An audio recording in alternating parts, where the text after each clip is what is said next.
What is up, everybody? It's the Mastermind here. Welcome back to another video. Hope you guys are doing awesome today. And I'm here to give you guys the quick weekend recap of what's been going on in the world of NASCAR. So let's just quickly get into it. I'm not gonna go in the specific order, but I'm gonna label off some of the things.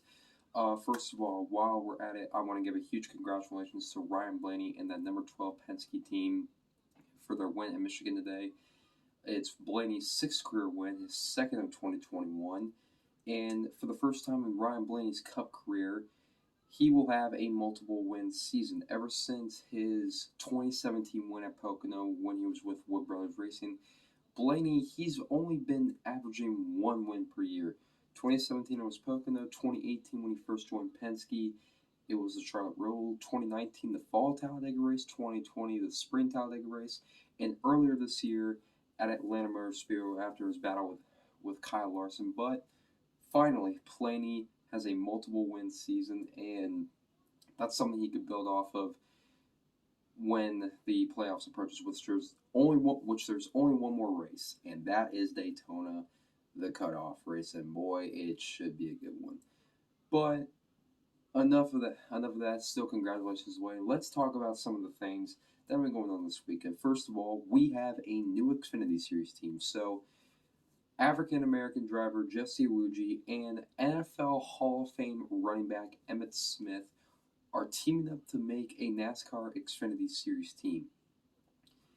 And this was news that just really came out of the blue, in my opinion. And this is not the first time a celebrity or an athlete driver pairing has happened. Michael Jordan with Denny Hamlin, that Form 2311 race, and we all know that.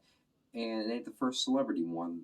Justin Marks and Pitbull got together and made Trackhouse Racing. So it's really interesting to see all these famous celebrities slash or athlete or retired athletes that get into the sport of NASCAR. And it's good to know that besides our regular fan base, we have a really broader audience outside of NASCAR that actually enjoy it. And I forgot to mention Brad Daugherty, who owns JT Daugherty Racing, so there's that. Keep in mind.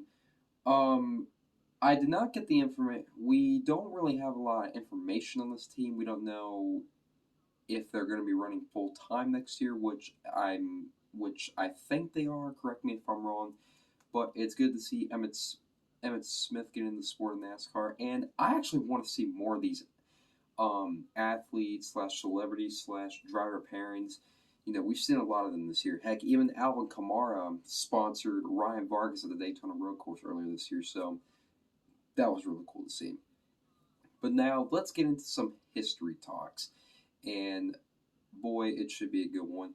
Hailie Deegan, yes, the young up-and-coming driver who is the daughter of motocross superstar Brian Deegan, recently scored her first top 10 finish of the year at Gateway.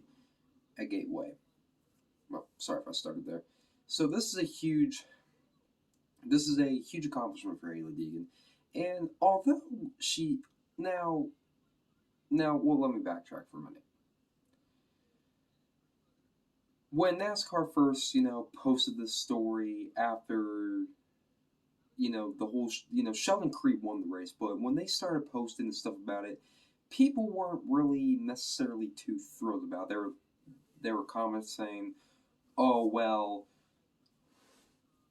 she's only there because of her name and she's a good marketing tool. She hasn't been good. She doesn't deserve that truck ride. She's not doing well. And I don't honestly understand why that's the case necessarily. I mean, sure, she isn't running top 10 most of the time. And that's not necessarily a bad thing. She's there to learn, and she's there to gain experience. Keep in mind, she is a rookie in the Truck Series. She's not going to win races right off the bat and score top 5s and top 10s. It takes time.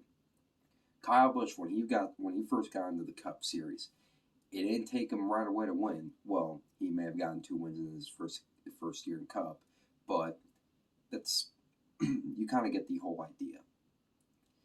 It doesn't,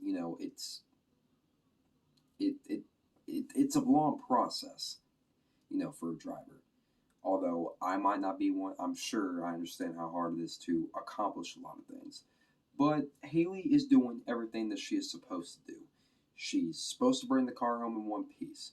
Her average finish, her best finish before her top 10 was 13th, both at Atlanta and I believe third at Atlanta and Kansas, I believe. So she did score that top 10 finish and she finished 7th. So that's big congrats to her.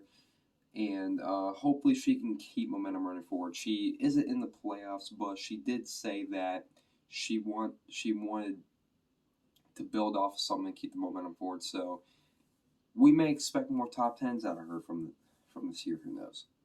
Now, speaking of Gateway, there were rumors talking about how not only is Gateway returning next year, but could potentially be on the NASCAR Cup Series schedule next year. Now, as a longtime NASCAR fan myself, I would love to see a Gateway race.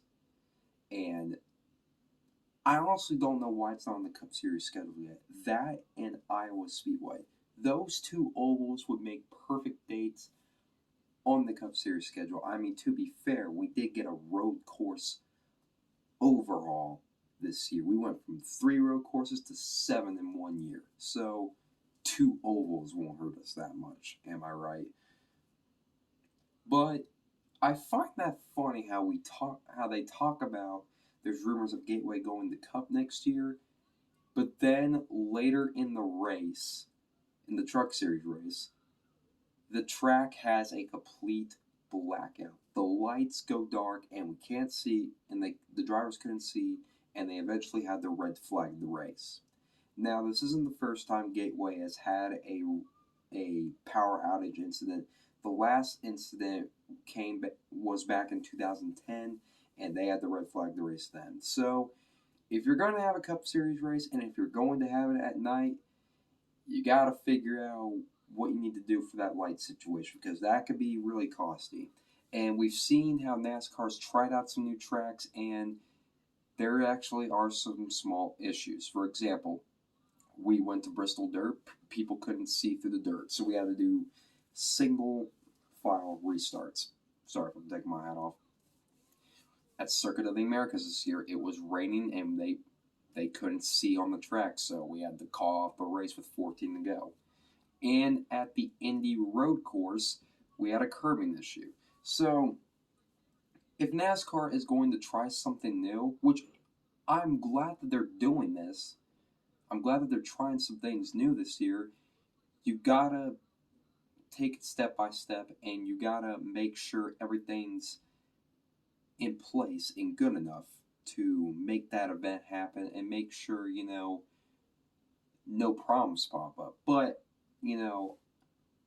other than that, Iowa and Gateway would be perfect fits on the NASCAR Cup Series schedule. And I don't see why there isn't a reason to do that. That's going to wrap it up today's video, guys. By the way, I did hear about NASCAR 21 Ignition's announcement. I will be doing a series on that, and I will be doing a career mode. So, hope you guys enjoyed this video. And if you did see, I did create my own channel logo. And tell me what you guys think about it in the comment section below. Well, guys, that's gonna be it for today's video. I'll see you, beautiful race fans, later. And you guys, and make sure to like and subscribe. You guys have a good one. Peace.